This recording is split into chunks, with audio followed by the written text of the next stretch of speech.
Assalamualaikum dear friends, welcome back to Shami's Curry World. ഇന്ന് ഞാൻ എന്നത്തെയും പോലെ വന്നിരിക്കുന്നത് ഹെൽത്തി ആയിട്ടുള്ള എണ്ണ ഒട്ടും ചേർക്കാത്ത ഒരു മധുരപലഹാരത്തിന്റെ റെസിപ്പി ആയിട്ടാണ്. നമ്മുടെ വീട്ടിൽ എപ്പോഴും ഉള്ള ഗോതമ്പ് പൊടി വെച്ചിട്ടാണ് ഇത് ഞാൻ തയ്യാറാക്കിയിരിക്കുന്നത്. ഉണ്ടാക്കിയെടുക്കാൻ വളരെ എളുപ്പമാണ്, കഴിക്കാനായിട്ട് നല്ല അടിപൊളി ടേസ്റ്റുമാണ്.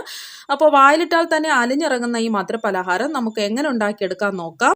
ആദ്യം തന്നെ ഞാൻ ഫ്ലെയിം ഓണാക്കി ഒരു കടായി വെച്ച് കൊടുത്തിട്ടുണ്ട്. ഇനി ഇതിലോട്ട് 1 കപ്പ് ഗോതമ്പ് മാവാണ് ഞാൻ എടുത്തിട്ടുള്ളത്. ഏത് ഗോതമ്പ് മാവ് വേണമെങ്കിലും നമുക്ക് എടുക്കാം. റേഷൻ കടയിൽ നിന്നുള്ള ഗോതമ്പ് മാവോ അല്ലാത്ത മാവോ ഏത് വേണമെങ്കിലും എടുക്കാം, കുഴപ്പമൊന്നുമില്ല.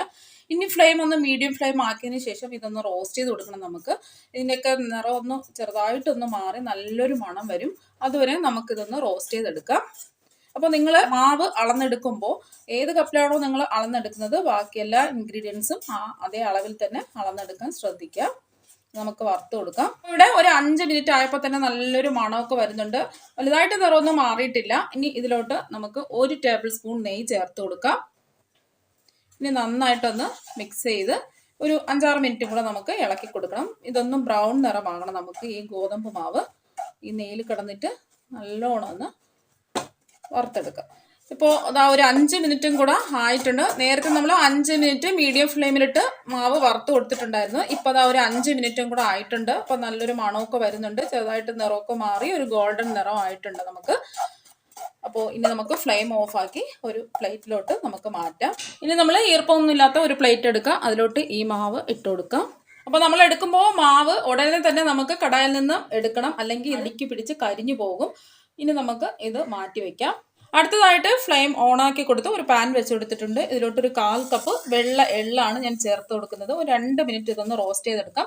നിങ്ങൾക്ക് വേണമെങ്കിൽ ഈ ഭാഗം നിങ്ങൾക്ക് ഒഴിവാക്കാം. ഇത് വേണമെന്ന് ഏതൊരു നിർബന്ധവും ഇല്ല.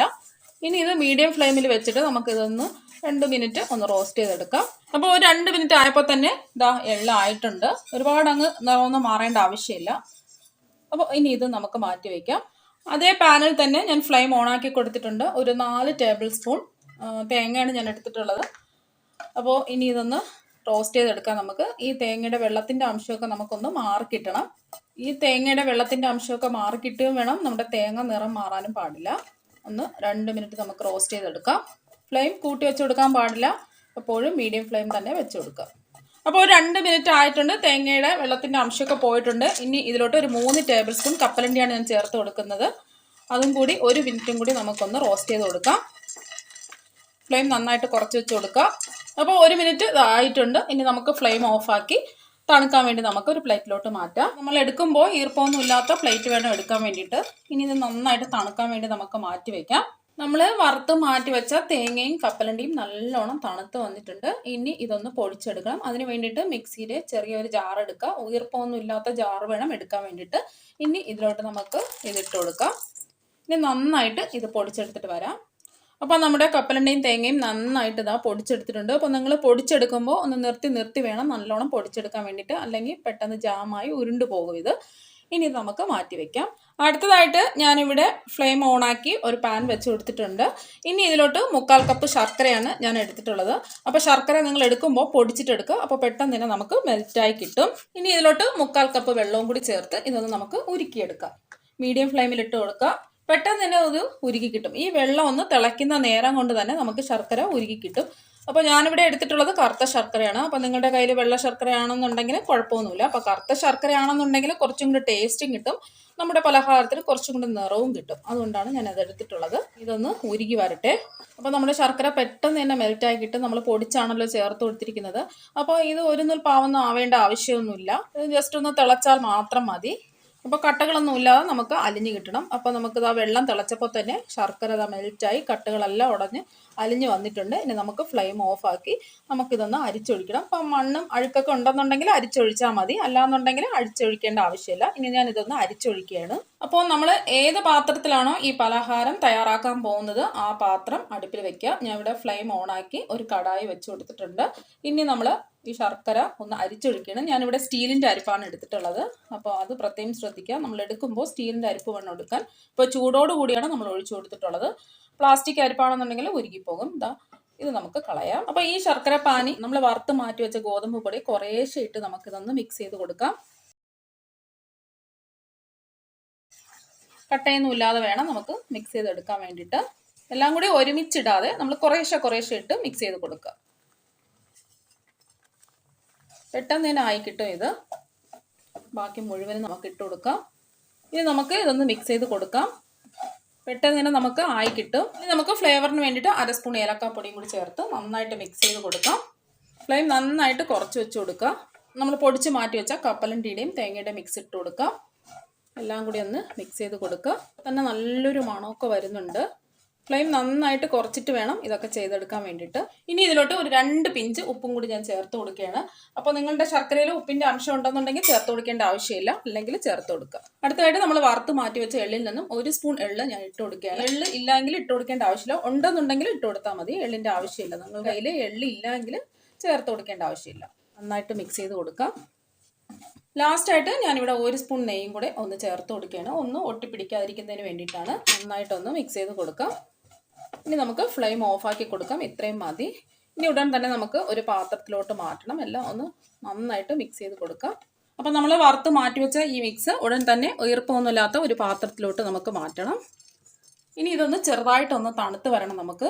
അപ്പോൾ ഇത് ചെറുതായിട്ടൊന്ന് തണുത്ത് വന്നിട്ടുണ്ട്. ഇനി ഇതിലോട്ട് കാച്ചി വെച്ച നമ്മൾ ചൂട് ആറിയ പാലാണ് ഞാൻ ചേർത്ത് കൊടുക്കുന്നത്.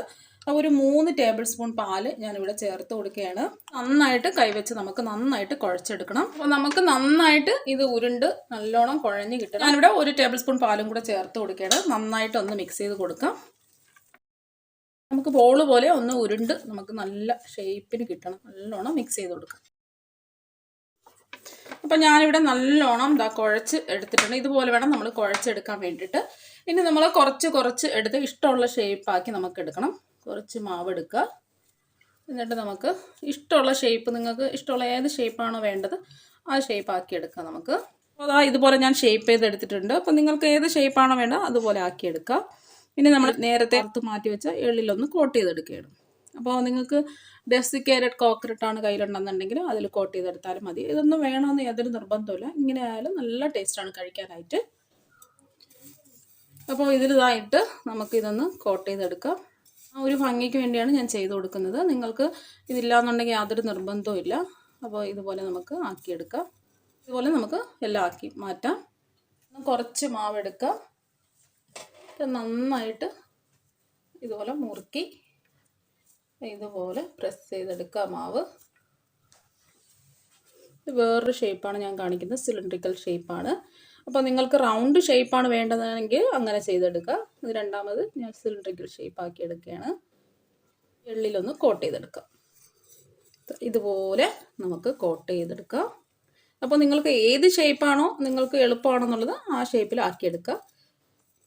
ഒന്ന് ഈ ഷേപ്പാക്കുക, അല്ലെങ്കിൽ റൗണ്ട് ഷേപ്പാക്കുക. ഏത് ഷേപ്പിൽ വേണോ തയ്യാറാക്കിയെടുക്കാം. പൊള്ളി ടേസ്റ്റാണ്. നിങ്ങളെല്ലാവരും തയ്യാറാക്കി നോക്കണം. ഹെൽത്തി ആയിട്ടുള്ള ഒരു റെസിപ്പിയാണ്. എല്ലാവർക്കും ഇഷ്ടപ്പെടും. പെട്ടെന്ന് തന്നെ നമുക്ക് ഉണ്ടാക്കിയെടുക്കാനും പറ്റും. അപ്പോൾ ഇതുപോലെ ബാക്കിയെല്ലാം നമുക്ക് ചെയ്തെടുക്കാം. അപ്പോൾ എല്ലാം ഞാൻ ഷേപ്പ് ചെയ്ത് എടുത്തിട്ടുണ്ട്. ഇതിൽ നിന്നും ഒരെണ്ണം എടുത്ത് ഞാൻ കാണിച്ചു തരാം എത്രമാത്രം പെർഫെക്റ്റ് ആയിട്ട് വന്നിട്ടുണ്ടെന്ന്. അപ്പോൾ ഇത് അടിപൊളി ടേസ്റ്റാണ്. നിങ്ങളെല്ലാവരും തയ്യാറാക്കി നോക്കണം. ഇതാ നല്ല ഷേപ്പ്, അടിപൊളി ഷേപ്പിന് ഇതാ വന്ന് കിട്ടിയിട്ടുണ്ട് നമുക്ക്. അപ്പോൾ നിങ്ങളെല്ലാവരും തയ്യാറാക്കി നോക്കണം. വായിലിട്ടാൽ തന്നെ അലിഞ്ഞു പോകും. ഇത് ഞാൻ മുറിച്ച് കാണിച്ചു തരാം എത്രമാത്രം സോഫ്റ്റ് ആണെന്ന് ഞാൻ കാണിച്ചു തരാം. അടിപൊളിയായിട്ട് ഇതാ വന്നിട്ടുണ്ട്. നിങ്ങളെല്ലാവരും തയ്യാറാക്കി നോക്കണം. തീർച്ചയായും നിങ്ങൾക്ക് ഇഷ്ടപ്പെടും. അപ്പോൾ ഇതുപോലെയുള്ള എണ്ണയില്ലാത്ത ഹെൽത്തി ആയിട്ടുള്ള നല്ല നല്ല പലഹാരങ്ങൾക്ക് വേണ്ടി ഷമീസ് കറികൾ സബ്സ്ക്രൈബ് ചെയ്യുക. താങ്ക്